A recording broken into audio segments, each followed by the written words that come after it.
I do. Because hungry kids can't think, malnourished kids can't learn, and for all the wonderful teachers and administrators that are out there, no matter how good you are, if these kids are hungry or malnourished, they can't be well educated. And if we want to close the achievement gap, and oh, by the way, the life expectancy gap in this country, we need to close the nutrition gap. This picture you see here is me with the kids, and I put salad bars in every school in Berkeley where I was before Boulder. I'm now trying to put salad bars in every school in the country. We'll talk more about that. When I got to Boulder, they said, you can't put salad bars in schools, and I said, why not? And they said the big kids will spit in them and the little kids can't eat off of them. The kids can totally eat off of them. It makes such a difference. You know, all of this takes time. All of this change is hard. This isn't easy. When you go in and try and change an entire school district and all its food, this is really challenging. And in Boulder, we started the School to Food Project, really having the community, the teachers, administrators, everybody come together and say, what is it going to take to serve healthy food for our kids? Because this is not easy. It really takes everyone, because there's so much against it. And we'll talk about that. It's so hard. And what we do is regional, organic, seasonal, sustainable. We try and put regional food into schools. You know, school districts spend millions and millions of dollars on food, and there's no reason why they're not supporting local farmers. Now, that's not always easy every place you are. It's certainly not always easy in Colorado climates where it's below zero. But if we start by believing that food has a place in a season, and that we need to teach kids that the best, most flavorful food is food that's grown in its own season, where you know the face of the farmers, where somebody you know actually touched that food. Feeding people is the most intimate act we have, except maybe sex, you know? I mean, you're handing somebody something and they're ingesting it into their bodies. And that's pretty intimate. And we need to care about the people who are feeding us and feeding our kids. And so we try and teach that to the students. So after we talk about regional food, we talk about organic food. Now, most school districts, and Boulder included, can't really feed organic food to kids most of the time because we don't have the money. We'll talk about the money. There's so little money in all of this. But it's really important not to continue to feed kids chemicals. I mean, we can't feed ourselves chemicals, but we need to stop feeding kids chemicals. We need to stop feeding them pesticides and antibiotics and hormones. You know, we've got to really think about what's in the food. Antibiotics, 70% of all the antibiotics consumed in this country, 70% is consumed in animal husbandry. That means for all the kids in all our schools who get sick and don't get better, and everybody in the school gets sick and the antibiotics aren't working, we're ingesting those antibiotics in the beef supply, certainly in the school beef, and in our water supplies in some cases. We've got to stop that. Genetically modified organisms, I don't know if you guys have been following this, but the USDA just approved GMO alfalfa. Why should you care? Because no mandatory testing, no mandatory labeling, we have no idea what's going to happen to our children's children's children. We're just like this test tube the government says, oh, it's okay. And no, the big companies don't need to test for it. And no, they don't need to label it. You know, it's crazy. One of my favorite facts, I hope you take this away, is that U.S. agriculture uses 1.2 billion pounds of pesticides each year.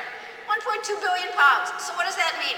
If I had a 5-pound bag of flour and I tore it open and I pour that 5-pound bag of flour or sugar on this table, each of us are consuming, and we are feeding our children, 5 pounds a year. Now, who would take a teaspoon from this pile and start feeding it to kids? None of us would, but that's what's happening. Now, what I ask of all of you is really one thing, and that's to question who's in charge of our food supply. DDT is good for you and me. You've all heard of Rachel Carson. Well, this ad was paid for by the USDA. We used to feed our kids DDT. We used to shake it on their heads. You know what? Now we know that's wrong. But we need to educate ourselves about the food supply, and we need to teach kids about food. And this isn't some crazy hippie stuff.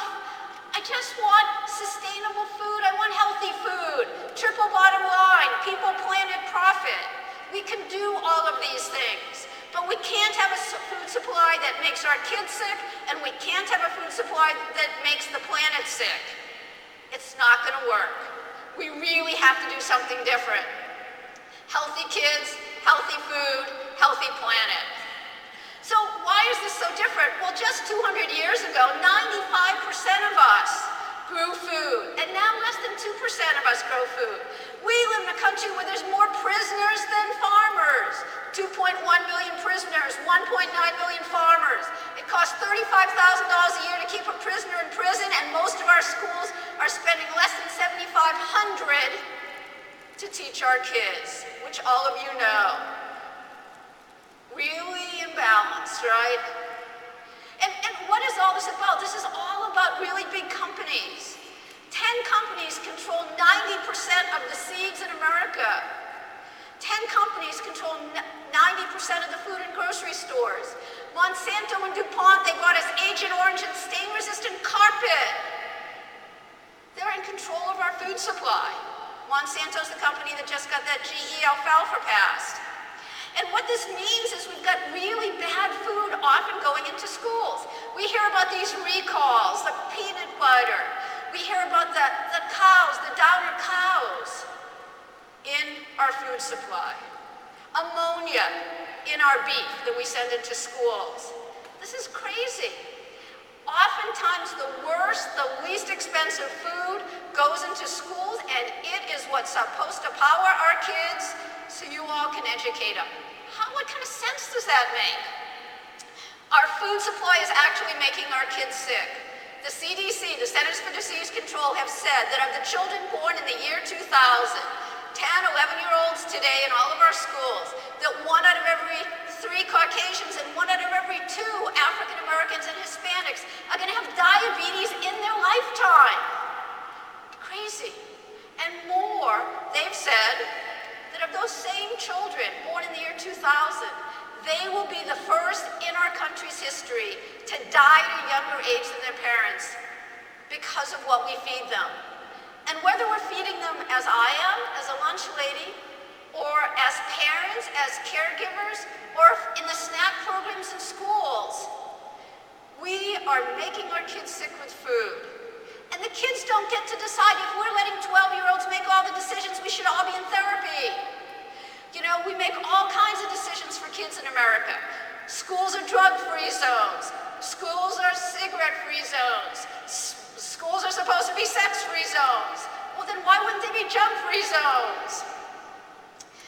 You know, the latest figures have just come out. 30% of all children between 4 and 19 years old are now obese. A statistic from last week. Obese, 4 and 19. I mean, what is it going to take for us to wake up to realize that we have to make a difference? And it's really hard. You know, kids are bombarded. Big corporations spend $20 billion a year marketing non-nutrient foods to kids. The 5-a-day fruit and vegetable program spends $5 million. So $5 million to get them to eat good food, you know, $20 billion to get them to eat junk food.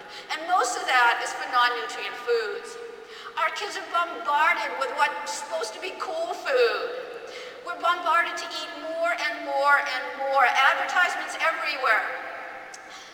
I just heard Marion Nestle say that we are now producing 4,300 calories for every man, woman, and child in our country. 4,300 in a country where we have poverty and we have kids with not enough eating, not enough food to eat. And where's all that going? You know, I run, I climb, I hike, I eat under 2,000 calories a day. And where's the rest of the 2,300 going besides on my hips? Right? I mean, we've got to think about what we're eating and what we're feeding kids. You know, I love this picture. The USDA portion, the 7 fries, not whoever ate 7, that's what we're supposed to eat. And the pile that's bigger than my head is what big companies are telling us to eat. And it's often financially viable for them because of the way we commodify food. We can't keep eating more and more and more. You know, I think of this as a social justice, social equity issue of our time. Again, I go back to that 1 out of every 3 Caucasians and 1 out of every 2 African Americans and Hispanics will have diabetes in their lifetime. Hungry kids can't think, malnourished kids can't learn. We cannot close the achievement gap. We can't teach the next generation and the generations to come to their potential if they're hungry and malnourished. You all can't do your jobs unless we can feed kids well. You know, there's a lot of problems here. We have big lobbyists, money, agribusiness, commodity foods. There's so many problems in the school food system, not the least of which is money, which there's none of. But we have to make this as a priority. You know, we have to teach kids to read. We have to teach them to write. We have to teach them to know math and science. But we have to teach them how important it is to eat healthy. Because they are going to eat from the day they're born to the day they die. And if we don't make lifelong wellness part of the academic world, if that's not something they learn about in school and are taught in school, then we're really doing these kids a disservice. Yeah, sure, they should learn at home as well, but they should learn to read and write at home as well too. So we use education in lots of ways. From a school perspective, 5 big challenges: food, finance, facilities, human resources, and marketing. Food, where are we going to get it? Finances, how do we pay for it? Facilities, what do you do when you don't have a walk-in or a stove? Human resources, what do I do with 200 employees who are supposed to be cooking the food and they really don't know how? How do you train them to do that? And finally, how do you get the kids to eat it? Probably the hardest part. I mean, these kids think that chicken nuggets is a food group. So before you think that places I've worked, Berkeley and Boulder, have this great food, this is the food that I came to in Berkeley. Chicken nuggets, extremo burritos, pizza pockets, corn dogs, highly processed crap. This is what we're feeding kids in America. This is what, and the USDA loves this, by the way. This is what the USDA says we should feed our kids. It's a reimbursable meal. They will pay me to feed kids chicken nuggets, tater tots, and chocolate milk with high fructose corn syrup.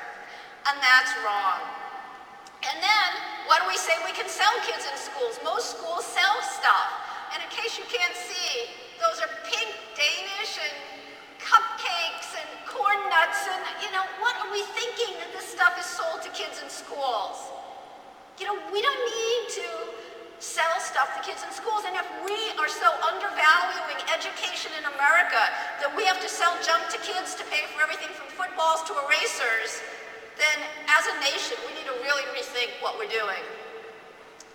And then there's the chicken nuggets, the ubiquitous chicken nuggets. Now, who decided chicken should be, oh, let me see, a giraffe, a star, and since we're in Florida, flipper? What is that? You know, I mean, what happened to chicken? In Boulder, Colorado, I have parents who tell me, why do you serve chicken on the bone? My kids don't know that chicken comes on the bone. Well, what do they think? A patty is running around eating dirt off the ground? I mean, you know, what are we teaching kids if they don't know what chicken is? They don't anymore. I have kids coming into schools that can't use a fork and a knife because they haven't learned yet because everything's in their hand. Okay, but before you think I'm just the crazy wacko renegade lunch lady, it's not that I want to feed kids crazy stuff. Fresh fruits, fresh vegetables, whole grains, healthy proteins. Not so crazy. In fact, what I've been advocating is what the USDA came out with their new nutritional guidelines yesterday. But if you're going to do this, you have to cook. And believe me, that is very antithetical to what most schools do. They mostly reheat. So if you're going to cook, first of all, you have to have someone who knows how and can train other people. And then you have to have the equipment. I mean, that's actually my hands in that tilt skillet. For 7 years, I've been getting up at 4 in the morning and cooking in central kitchens. I actually don't anymore, but that's what I did. So what does this look like on the plate? It goes from chicken nuggets and French fries, you know, to pasta and salad. It goes from chocolate milk with high fructose corn syrup to organic milk. But the USDA loves all that processed stuff because it's really good in their columns, it's really easy to check off, it makes it really easy to tell them what you're serving. But what I think is really important is we get away from processed foods. And again, the new USDA guidelines say, get away from processed foods. But it's not easy. You know, we have wonderful farm-to-school programs all across the country. That's One Day's Produce in Berkeley. Now, not only do you have to be able to have the produce and have the walk-ins to put it in all those carts and all those plastic containers, you have to have people who know how to use knives. Oh, by the way, you need knives and you need cutting boards. And so all this stuff you need all of that, and it's very, very difficult. So maybe you have it all. You've figured it out. You have the money, you've got the food, you've got the equipment, you train the staff. How do you market it to the kids? It's really hard. There's a number of ways we do this. We have these calendars that we produce. We have them for elementary and secondary, and we actually send them home, the whole year's worth of food, to every student in the district. And it's a way to talk to the parents and the kids about the kind of food that we serve. We have recipes there, and you can see a menu. These are actually downloadable from our website as templates so that other school districts could use them. But we talk to the parents, and we talk to kids. I go to more PTA meetings than the superintendent ever would. I go into schools and we work with the kids. I have advisory councils at every age group in all the different schools to really see how we can work with the kids and how we can get them to eat the food. You know, they want it to be cool, and school food isn't necessarily cool food in their mind. It's never been advertised that way. We do things like Iron Chef competitions. This was the competition we had last year. I'm hosting another one. So in high schools, we have Iron Chef competitions where the kids come in and they actually cook food, and the winning recipes get served the following year. In middle school, all our middle school kids are making a video, and we're having a competition. What is healthy lunch and why is it important? And in the elementary schools, we're making a salad, making a rainbow on your plate. I'll talk more about that. We make these posters, and these are downloadable from our website in English and Spanish, as a way to teach kids what healthy food is. This works really well in elementary schools, and I've seen people blow them up really big and have yarn and like what else is in these categories and what else should you be eating. I really don't know what to do with the USDA pyramid, but this I think is a really helpful tool. And again, this is downloadable for any of you who want to use it. But we really need to figure out how to educate our kids. There's great hands-on experiential learning in cooking and gardening classes. Some schools can do that, others may not be able to, but even in Boulder, Colorado, where we have a whole lot of winter, we've figured out how to do it. It's really important for kids to know where their food comes from. I mean, when kids think milk comes out of a carton and chicken is a nugget, what are we doing? I mean, because that's not what food is. And what are they going to think if they don't know, that a carrot grows in the ground and a strawberry doesn't come from a tree? This stuff is really important. This is the edible schoolyard in Berkeley. But we need to teach our kids about this. We now live in a country where 1 out of every 4 meals is eaten in a car. In a car. 1 out of every 4 meals is eaten in fast food. 1 out of every 4 meals is eaten in front of a blue screen, TV, Game Boy, iPod, iPad, ay. I mean, when do we sit and talk to each other? When are we together? When are we teaching kids socialization at a table? We've got to educate our kids. They are the most important thing we have. You all know that. You know that so much better than I do. But we also have to teach them about healthy food. Because if we don't teach them, whether we're educators or parents or uncles or aunts, you know who's going to educate them? McDonald's and Coke and Kraft. And you know what? I think we can all do a better job. And at every grade level, this is a group, Eat Wise, Enlightened and Aware Teens to Inspire Smart Eating. This is a group out of Harlem. These kids in Harlem are some of the poorest kids I've ever worked with. And these kids really started to understand about sustainable food and understand about the food in their area and what they had available to them. And they started these groups all across the city. And now all across all the boroughs are these groups, peer-to-peer education. And we try and teach our kids that there's a whole symbiotic relationship, that the planet makes a difference. So we compost, not in every school, and we don't do it perfectly, but we compost when we can, where we can. And we really teach kids that everything's not garbage. I think as a nation we've started to do this really well with recycles, but I think compost is the next thing we really need to teach our kids. everything we can do to make sure they understand how important food is. And maybe the most important thing is breakfast. I'm a huge advocate of universal breakfast in the classroom. I know how often that is seen as very, very difficult for educators. It's taking teaching minutes, there might be ants, there might be a spill. I know all the reasons why we shouldn't do it. But let me tell you why we should. When you see kids in small groups eating together and actually eating a good breakfast, and you realize that those children are now really able to learn because they haven't had a Pop-Tart and a Juicy Juice on the way to school, and they're high on that sugar, and they're going to crash in your class on second period, then the whole day, or certainly the whole beginning half of the day, gets better. Breakfast really is the most important meal of the day. I think our mothers all told us that, and it's true. If we're going to make these changes, we really, really have to teach our lunch ladies all across the country to go from being lunch ladies to being lunch teachers. We need to have programs like Cook for America, which is teaching our staff how to cook. When I said I got to Berkeley, I had 100 and something staff, all were supposed to be cooks, none could. I got to Boulder, 200, same thing. They could heat up those chicken nuggets, but they couldn't really cook anything. There's other things we really need to do. 30-minute lunch periods. Yes, 30 minutes.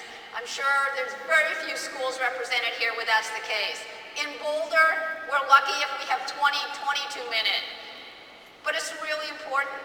Recess before lunch. If we want our kids to eat, they need to have recess before lunch, so they run around, they play, and there's nowhere to go after lunch but back to class, so they'll sit and eat.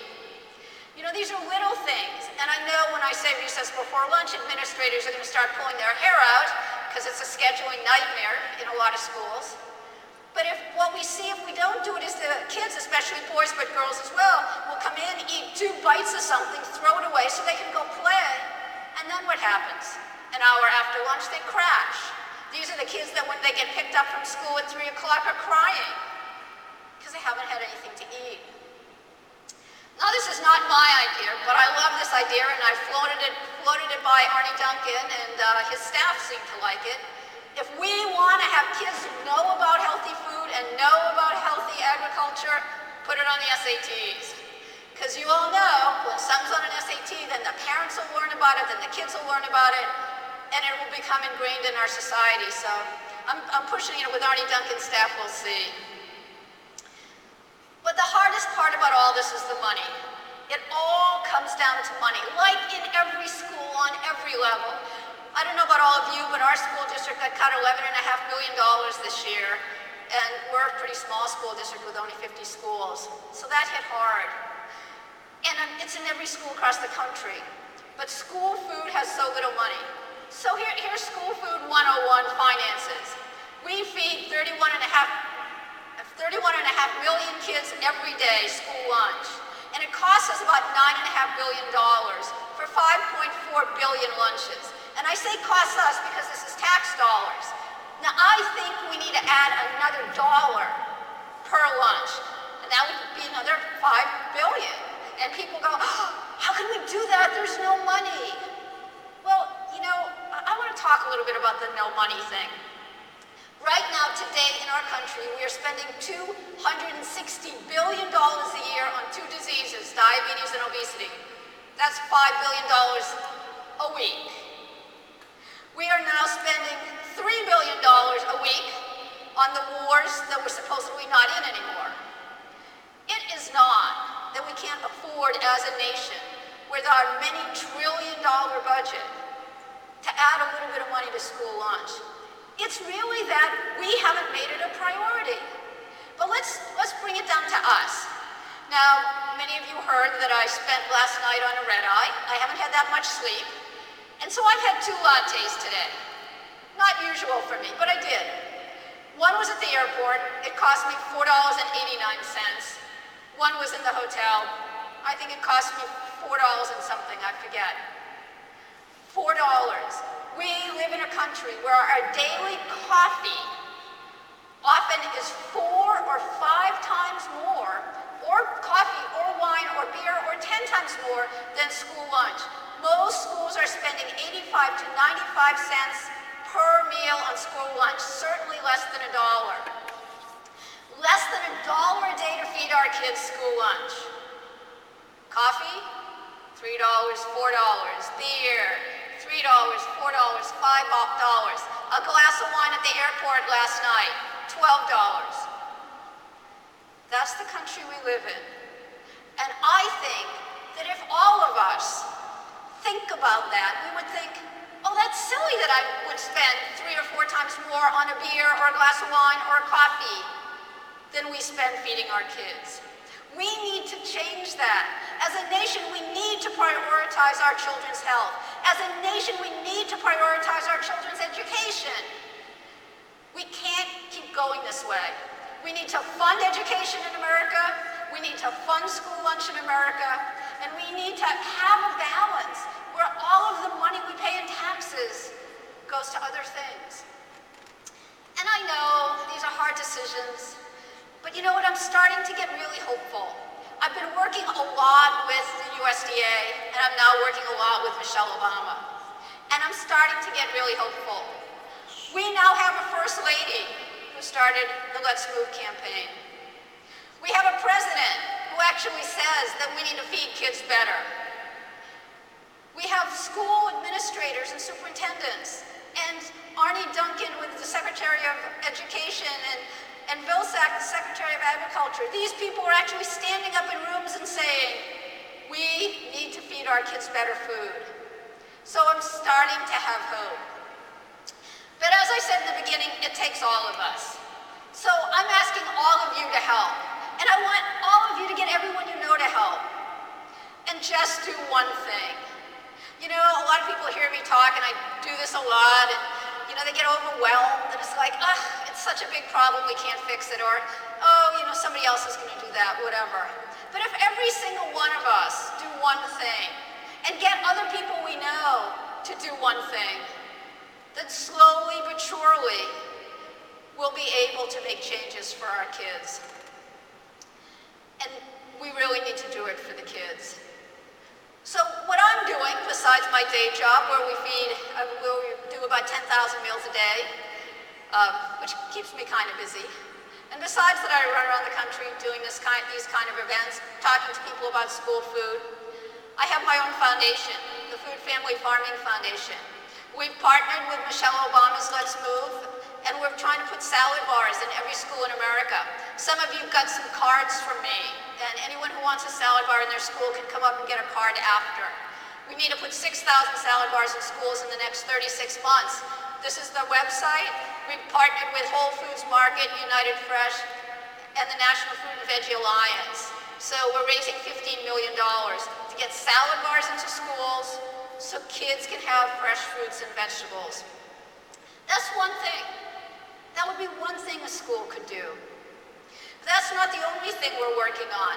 We're also working on a website, and our website is thelunchbox.org, and on the website, everything you need to know about school food and changing it and going from traditional processed foods to healthy foods is right there. And this is our website, thelunchbox.org. So what I want is sort of easy, but it's kind of hard. What I want is for every child, as a birthright of children in this country, that every child gets healthy, delicious food every day in school. That no child is hungry. That no child is malnourished. And every child gets the best education they can because they're prepared to learn. So thank you very much. And what I'd love to do is take questions or have any kind of dialogue from the audience, because it's late in the day and you guys have been sitting, and hopefully I've spurred some thought. So if people have questions, we actually have microphones on both aisles. And I'd love it if you guys ask questions, but if nobody has questions, I'll just keep talking at you. But if you do have questions, come up to the podiums that are in the middle, and